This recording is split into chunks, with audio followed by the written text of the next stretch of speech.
There are still privileged places where nature continues on its way, changes and evolves as it always has. Places such as the Doñana National Park in southern Spain, where hundreds of species live governed only by the laws of nature and the pace of the changing seasons.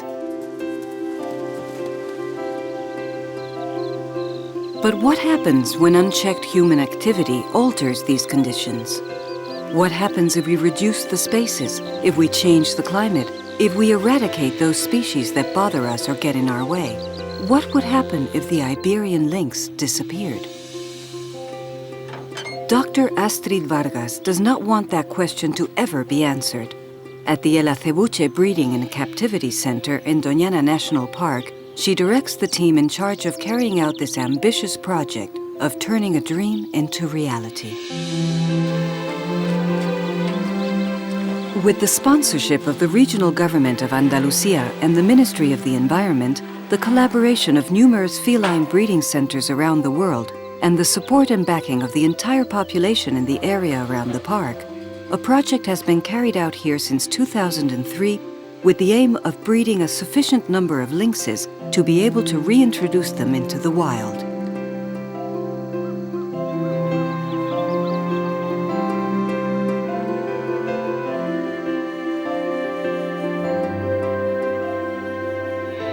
Accompanied by Dr. Astrid Vargas, director of the Ex Situ Conservation Project, we're going to find out about the extraordinary work done by this select group of Spanish scientists and see the advances that have been achieved, the dangers that still remain, and just how far science has come in its endeavor to save the lynx. The alarm bells that began ringing in the mid-1980s, predicting the rapid disappearance of the Iberian lynx, were finally answered on the 28th of March 2005 when the first litter of lynxes was born in captivity. Brecina, Brezo and Brisa represented the culmination of a great deal of work and, above all, the starting point for a project that will end in 2010. But the birth of these cubs does not mean the problem is solved. The Iberian lynx is still in extreme danger of extinction. There is always the threat of a poacher, poison, a fatal road accident, or a disease that decimates the small populations of lynxes that still survive in Doñana and Sierra Morena. The birth of that litter, along with the financial aid from the regional government of Andalusia and the progress made by the El Acebuche Center in the study of lynxes, all augur well for the future. The dream of saving the lynx can be achieved.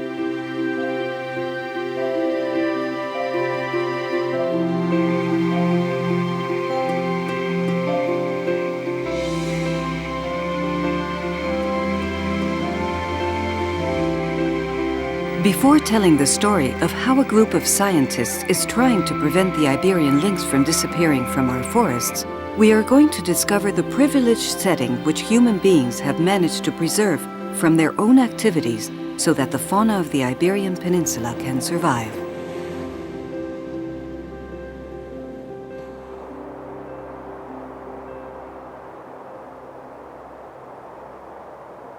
The river Guadalquivir, at the point at which it pours into the Atlantic Ocean in southwest Andalusia, has created a series of ecosystems that have together been declared a World Heritage Site.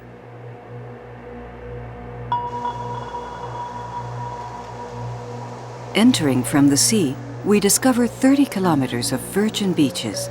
The sands, blown by the wind, accumulate on the scrubland, creating dunes that grow, invading the interior.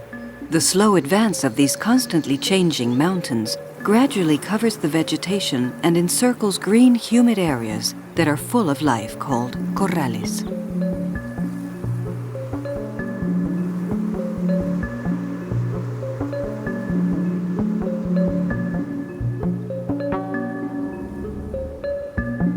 The movement of the dunes is one of the best examples of how nature is constantly changing, endlessly evolving.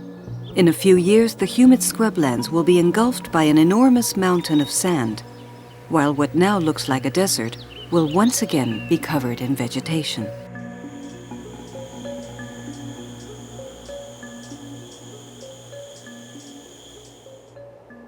Other changes that are easier to appreciate take place in the most extensive characteristic area of the national park, the wetlands. These are extensive areas of clayey soil, which during the summer perhaps remind us of the desolate landscapes of the African deserts. And nonetheless, with the appearance of the rains, they are completely transformed and come to life.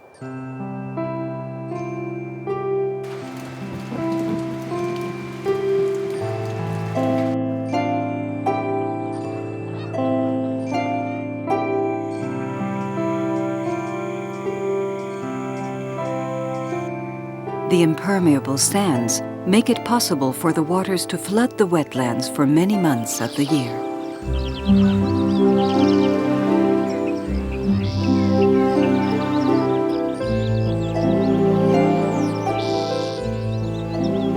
Depending on the quantity of water accumulated, we will find areas of marsh vegetation, shallow pools, and grazing pasture. The cattails and common reeds that colonize the wetlands comprise the dominant vegetation in this largest bird sanctuary in Europe.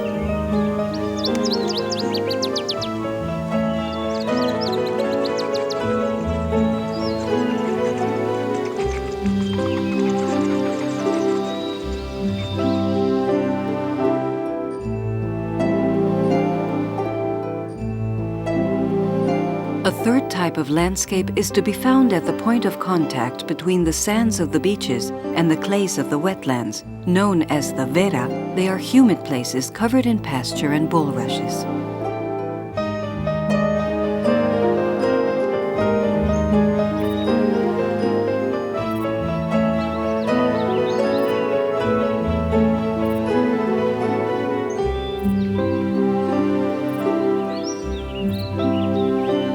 And inland stretch the cotos, large expanses of Mediterranean forest and scrubland, where cork trees alternate with pines, junipers with rock roses, rosemary and lavender, heather and brambles. Whereas in the wetlands we can observe teeming bird life, the cotos are the realm of the amphibians and the mammals, and the ideal place for the Iberian lynx to live.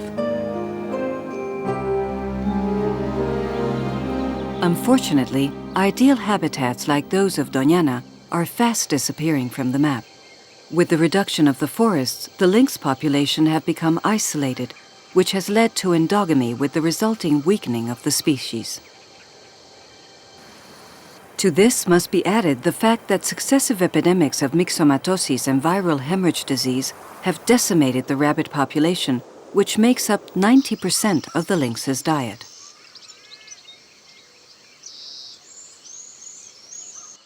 Together, these circumstances have turned the Iberian lynx into the most threatened feline on the planet. In the past 25 years, its population has fallen spectacularly, and during the 1990s, the threat of extinction seemed closer than ever. In addition, given the lack of food, it came dangerously close to inhabited areas, where it came into contact with wildcats from which it caught diseases against which it had no defense. There were frequent encounters with dogs, and as if that wasn't enough, it brushed up against its worst enemy.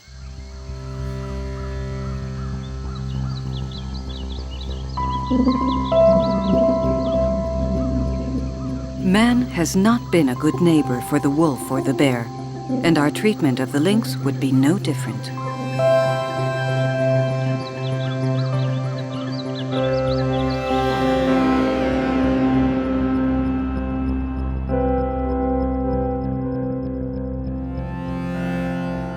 Human activity is contrary to the interests of the lynx. Even in privileged environments like Doñana, the list of dangers is endless.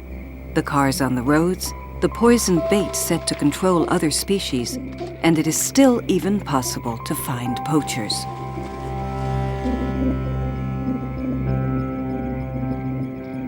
On the other hand, farmers and cattle herders need to fence off their lands, bring in machines to work their fields, use fertilizers, and move their cattle and horses around.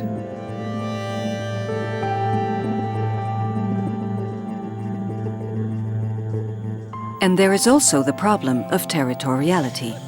The Iberian lynx needs space in which to live, And in times of great urban developments and the construction of motorways, that is a luxury even for humans. And we can make do with 2 or 3 bedroom flats, whereas a lynx needs a territory of between 4 and 5 square kilometers. But the factors that lead to the eradication of the species are fortunately reversible. If the hand of man lies behind all of them, the aim must be to turn the main destroyer of nature into a civilized being who respects his surroundings. In short, we need a change of mentality. One important aspect is educating the people in the area where lynxes are going to be reintroduced, making them aware so that there is total support from the local population. The people in the surrounding area have to be in agreement and back the reintroduction. If not, they will boycott the reintroduction and the lynx will not be able to continue.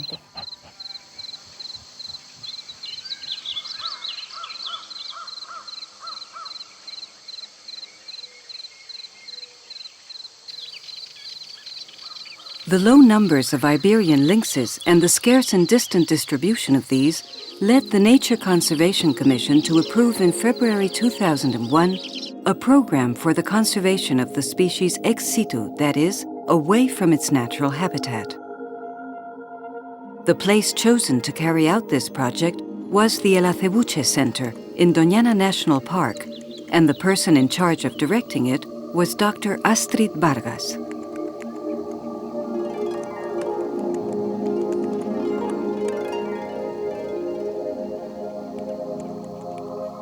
The primordial objective is to achieve a population of 70 lynxes in captivity and then begin to reintroduce them in places where in the past there were lynxes in the wild.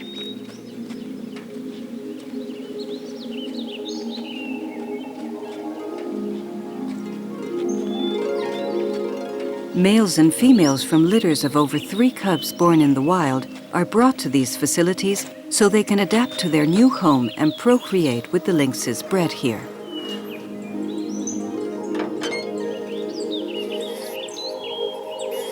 The captured animals undergo quarantine to prevent them from passing diseases on to the other animals in the center. During this period, all kinds of measurements and analysis are carried out, and they begin a period of adaptation to their new life in captivity. The first adult male to enter the breeding program, Garfio, adapted perfectly, and he was an animal that had lived for over 3 years in the wild. However, we have animals that came here at the age of 6 or 7 months, and it has taken them a year and a half to adapt.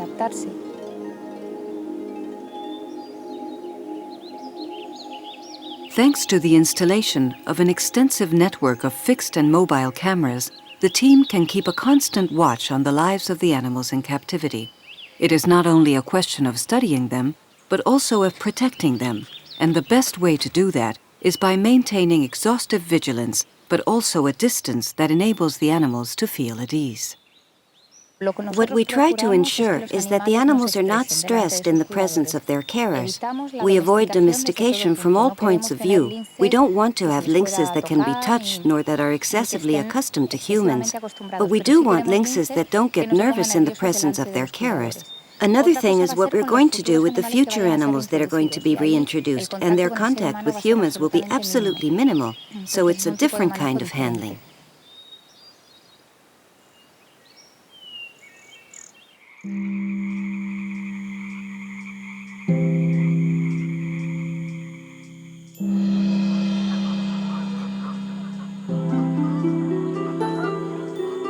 Doñana National Park is a World Heritage Site, a biosphere reserve, and a center of special interest for birdwatching.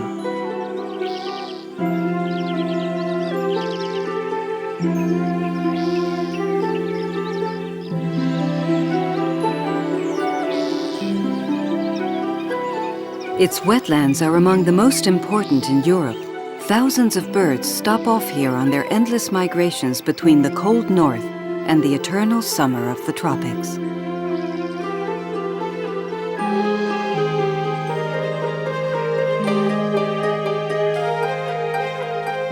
When the wetlands flood, we can see the most representative images of Doñana Park. Pairs of anatids quietly swim around its waters, while the waders, such as the herons or the unmistakable flamingos, scrabble in the mud in search of food.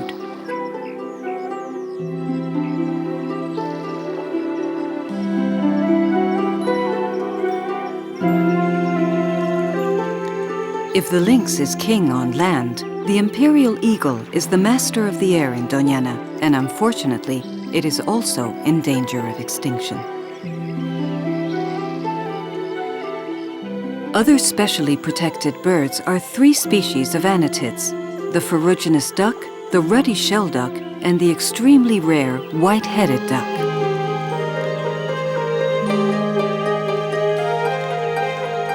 And the pink flamingo, which in recent years has bred in the park.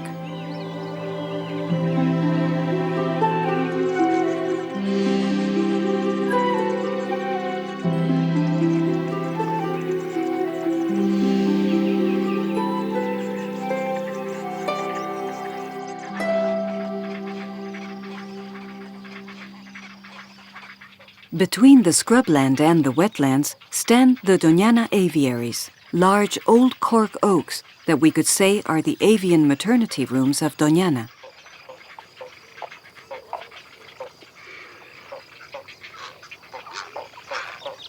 Their branches offer a truly amazing spectacle.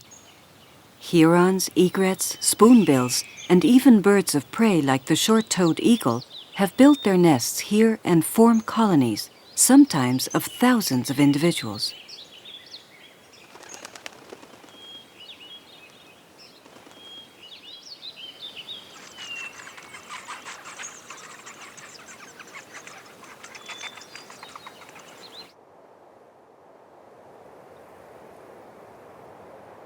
But Doñana is not just a bird reserve. On its sand and among the undergrowth of its forests, we can find an extremely wide variety of insects, amphibians, and vertebrates, whose most representative species are the lynx and the mongoose.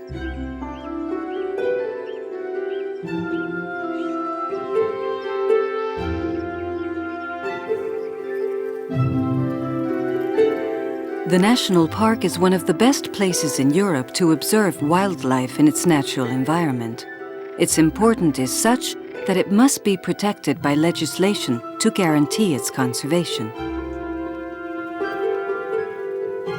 But the fragility of the ecosystems does not understand laws and requires constant attention, because any alteration could cause irreparable damage.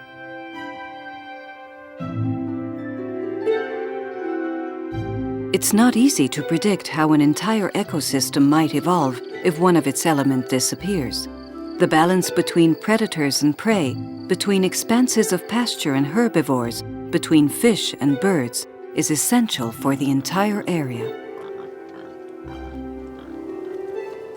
The lynx, for example, feeds almost exclusively on rabbits, but its absence also puts other species in serious danger.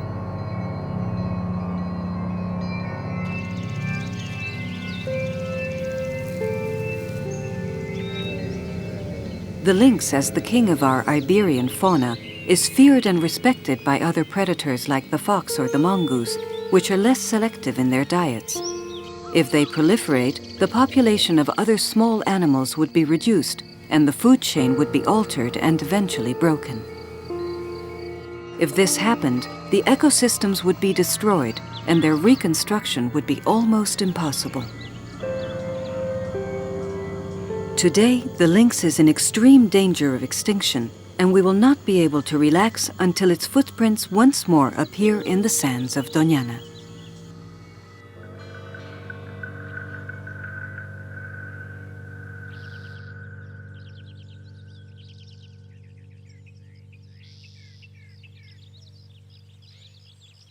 The breeding and captivity program began in 2003. The first thing that was done was to capture a reproductive male who was called Garfio. Since then, an average of 3 individuals a year have been introduced into the center from large litters born in the wild in the communities in Sierra Morena or Doñana. The possibilities of 3 or 4 lynxes from the same litter reaching adulthood in the wild are very scarce, and therefore capturing some cubs guarantees that all of them will survive. The situation is so desperate that it is calculated that the death of a single lynx is as significant for the species as the deaths of 400,000 people would be for humanity. It is therefore not surprising that the Iberian lynxes in the Breeding and Captivity Center are treated as unique, priceless treasures. The techniques used at the El Acebuche Center have made it possible to make considerable progress in our knowledge of these animals, and moreover, we must take into account the fact that never before had it been possible to study the Iberian lynx 24 hours a day. Thanks to this, they have accumulated a huge amount of data that have permitted great advances in the knowledge of the physiology, territoriality, habits, and sexual behavior of these felines. The Iberian lynx is a medium-sized feline. The females weigh between 9 and 10 kilos. The males can weigh between 14 and 16 kilos. They can be about the size of a Dalmatian, except that a Dalmatian weighs more. An Iberian lynx, because it has to be very agile, is very light in weight.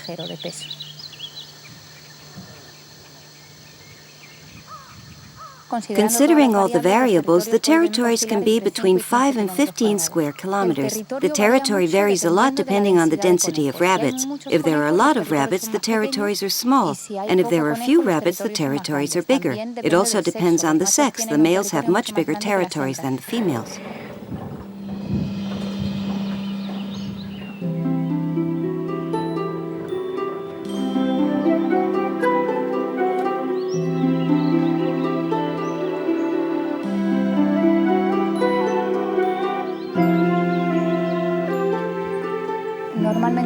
Normally, they hunt down 1 rabbit a day, except females with cubs, who have greater energy needs and can hunt up to 3 rabbits.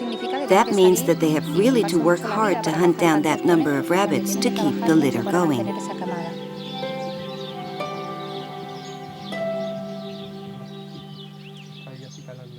Food is one of the factors that has most influenced the precarious situation of the Iberian lynx.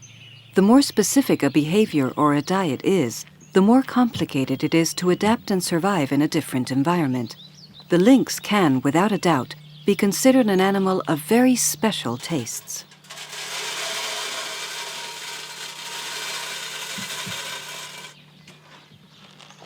The fact that the rabbit makes up 90% of the lynx's diet means that this animal's destiny is closely linked to that of its main food.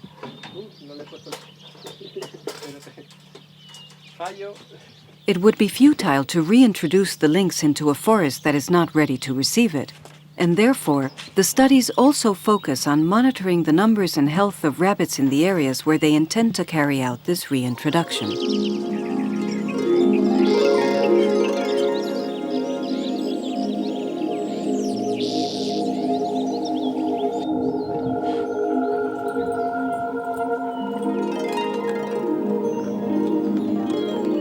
It is also fundamental that the lynxes know how to hunt them, as only then will they be able to fend for themselves in the wild.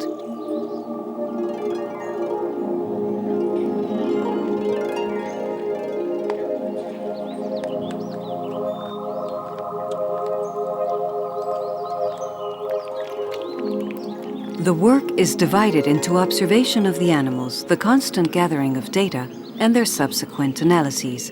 And as it is a completely new area of experimentation, the exchange of information with experts in other medium-sized felines, such as Eurasian lynxes or bobcats, can help to overcome certain difficulties.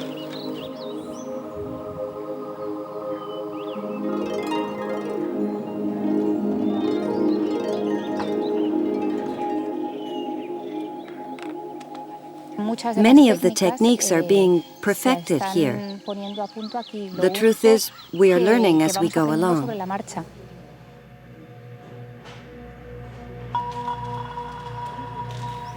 Every day, the feces of all the animals are collected.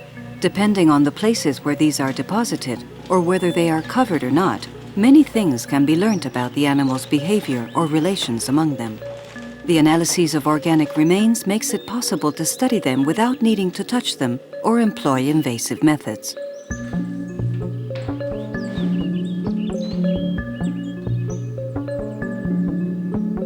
The hormones are also analyzed, and these provide valuable data on the reproductive level of each animal, which is, after all, the fundamental aspect of the project.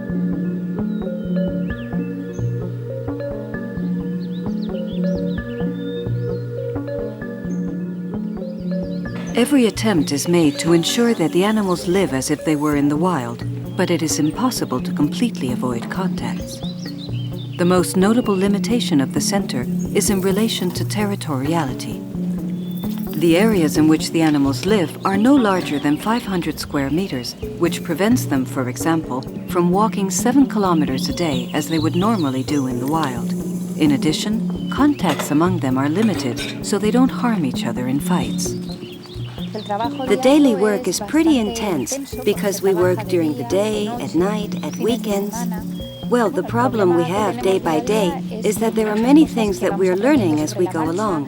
All kinds of discoveries, for example, that the females remain in heat until the month of May, but then their ovaries are inactive for the rest of the year, whereas the males maintain testicular activity throughout the year.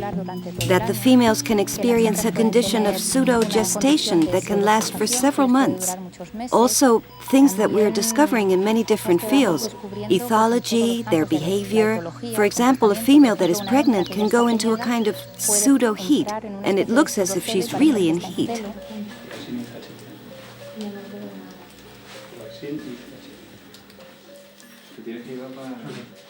Science has achieved notable advances in recent years, and that means that dead animals can automatically be used as donors for others. Even the lynxes killed in accidents with cars can serve to save others.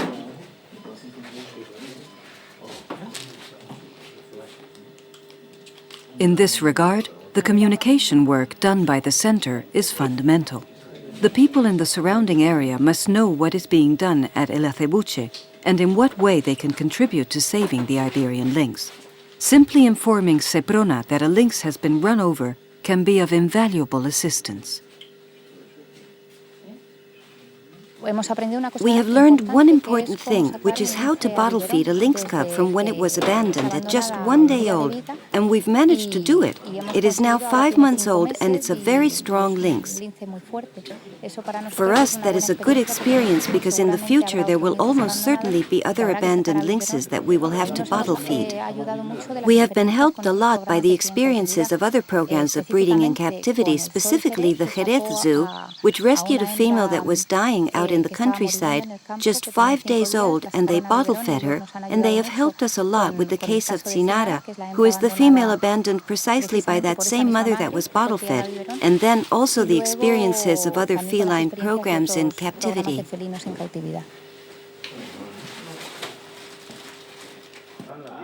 Another of the great challenges of the ex situ breeding project is the conservation of the genetic variety of the Iberian lynx. Endogamy is one of the causes of the disappearance of the lynx, and it can only be avoided by encouraging males and females from different groups to breed. Those in charge of the project estimate that until there is a population of 70 individuals in captivity, the optimum genetic variety will not be guaranteed.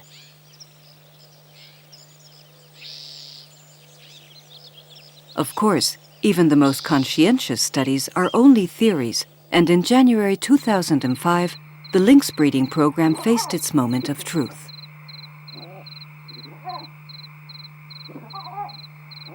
Once all the health controls and analyses have been carried out, the time had come to leave the protagonists alone.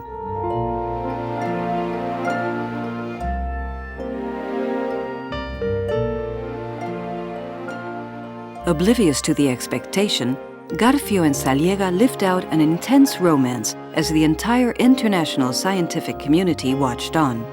74 days after their first copulation, the first litter of Iberian lynxes was born in captivity. It was the first time that it was possible to see and study a complete generation, and one more step in the reintroduction of the lynx into our forests.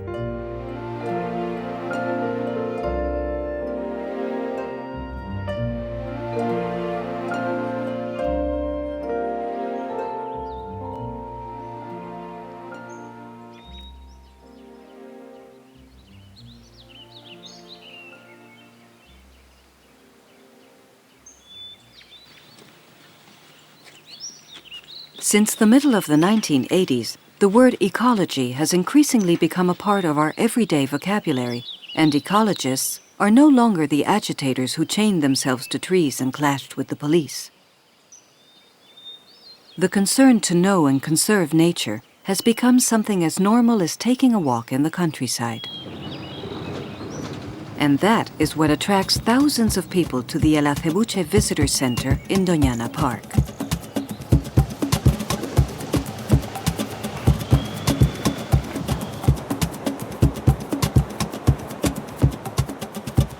In the course of their visit, they can contemplate endless virgin beaches and can see thousands of birds in the wetlands.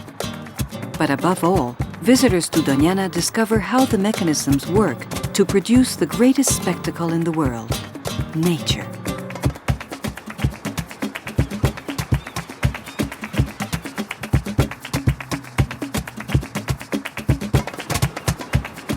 In Doñana, one of the great beneficiaries of this unstoppable tide of interest in ecology is the Iberian lynx. The explanations that visitors to the park receive help them to understand the difficulties experienced by our largest feline.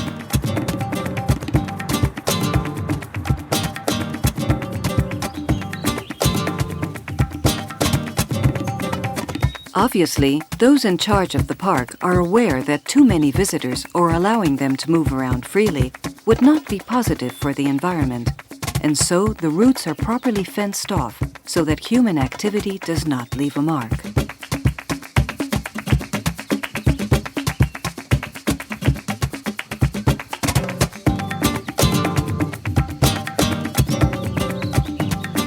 People have changed their shotguns for binoculars and are learning to make the conservation of nature areas profitable.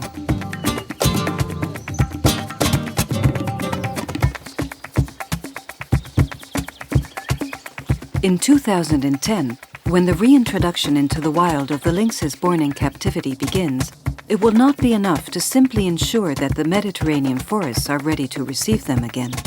It will be necessary for people to be aware of how fragile the balance is that permits life on our planet and how easy it is to destroy it. Only in that way will we know how to appreciate the importance of the work of the scientists at the El Acebuche Center.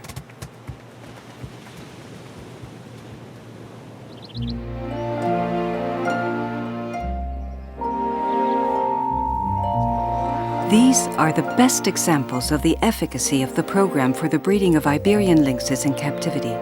64 days after the first copulation between Garfio and Saliega, Brezo, Brisa, and Brecina were born. The theories established by specialists in lynxes all around the world had been successfully translated into practice. We have been in close contact with people who breed Eurasian lynxes and also Canadian lynxes and bobcats, and above all, the experiences of the Jerez Zoo in looking after Iberian lynx cubs taken from the wild. And we're also learning a lot as we go along, because the Iberian lynx is a unique animal, and there are also things that are unique in this species, and we have learned many things from the litters that were born in 2005 and those born in 2006.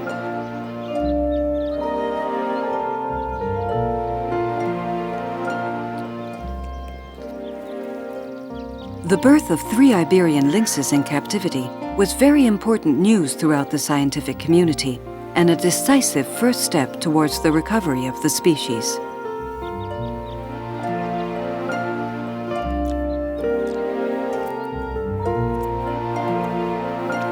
Probably, the first effort the scientists at El Acebuche had to make was to stop staring slack-jawed. But once they had overcome that awe at being able to observe these impressive creatures, a double task began.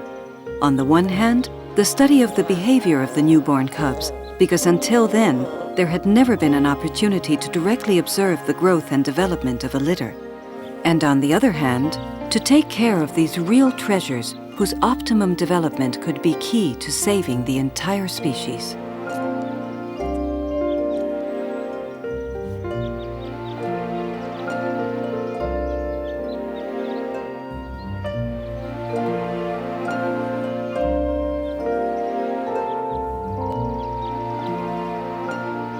Everything was going just the way the scientists at El Acebuche wanted, until on the night of the 11th of May 2005, something terrible happened.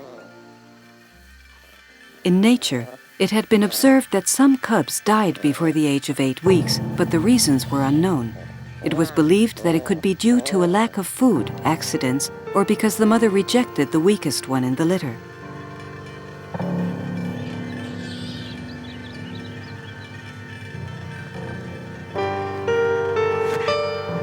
But that night, what appeared to be the normal play of 2 cubs ended in a fight in which Brezo, the male, killed his sister Brezina. It all took place so quickly that not even the mother Saliega was able to separate them in time. Apparently, weaning coincides with a period in which they start to become territorial, and this gives rise to episodes of extreme aggressiveness.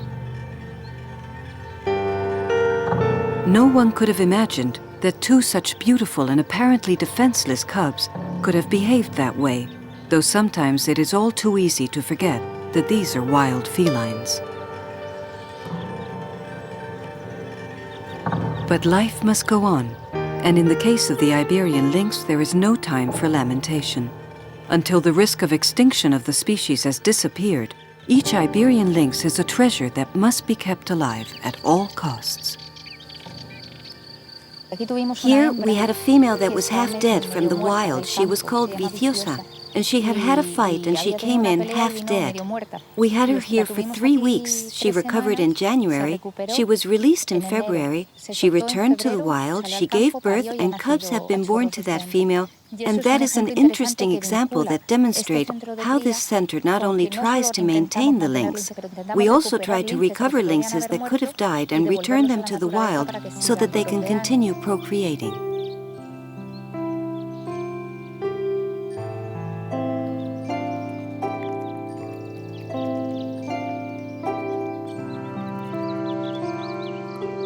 Since the tragic death of Brezina, 9 litters have been born in the El Acebuche Breeding and Captivity Center, and each birth is a reason for celebration that brings us closer to 2010. By then, the other phase of the project will have been completed, and the experts from the regional government of Andalusia will have determined which of the 4 forest areas they are currently studying meets the conditions of environmental health and the presence of rabbits necessary to be the habitat of the first Iberian lynxes reintroduced into the wild.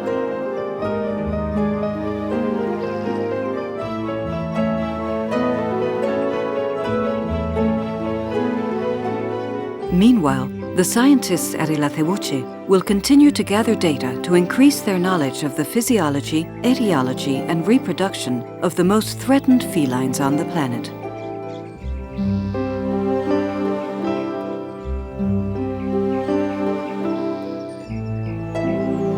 And they will continue to observe, fascinated, the development of these little creatures that are halfway between soft toys and fierce tigers, which it is impossible to stop watching.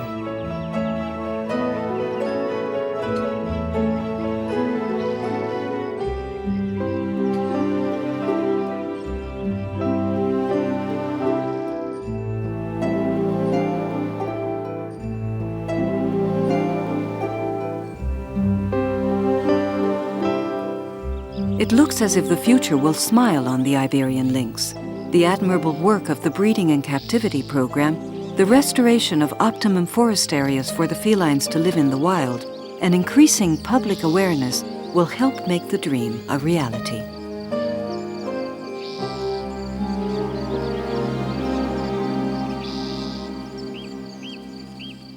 Having reached this point, the hopes of the lynx lie with their ancestral enemies, us, human beings.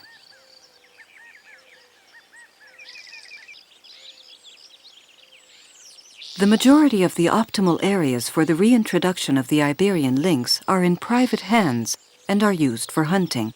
It might seem strange to set predators loose in an area where rabbits are hunted, but time has demonstrated that the presence of the Iberian lynx in these environments is positive. On the one hand, it prevents the proliferation of other predators such as foxes, genets, or mongooses, and in addition, it improves the rabbit populations by eliminating the weakest and thus preventing diseases from being spread.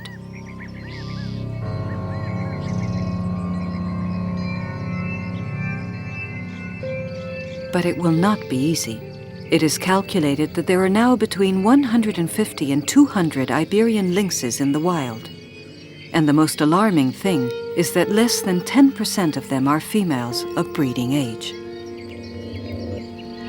In addition, many of the factors that have led to the very serious situation in which we find ourselves remains present. The figures are worrying. Between the years 2000 and 2006, in the Doñana National Park alone, 16 lynxes died.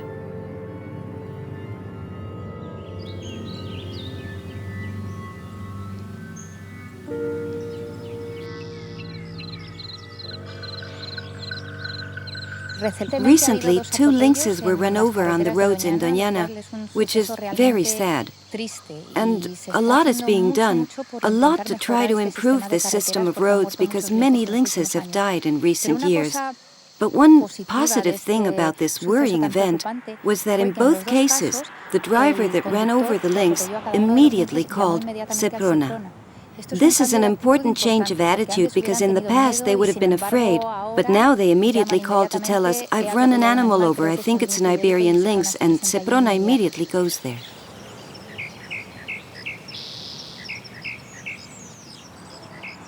Frequently, politics, the economy, and nature have contradictory interests, but it is vital to find solutions that benefit everyone before it is too late.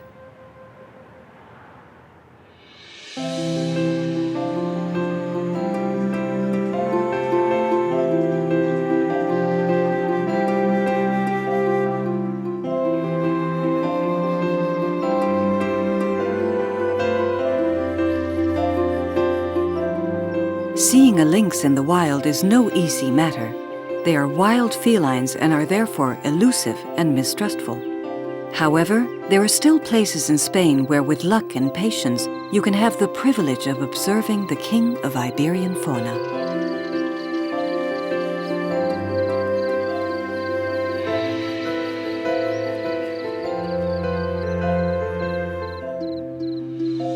The El Acebuche ex situ breeding center, the Department of the Environment of the Autonomous Community of Andalusia, and the Ministry of the Environment are combining efforts to ensure the Iberian lynx does not disappear. Seprona, the international scientific community, and numerous ecological groups are permanently monitoring the success of the project.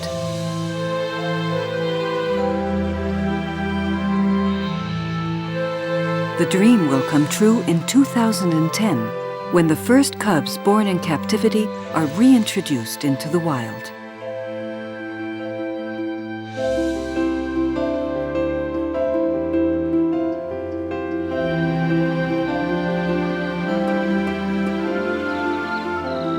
Before that moment arrives, it is necessary for many people to participate in this undertaking.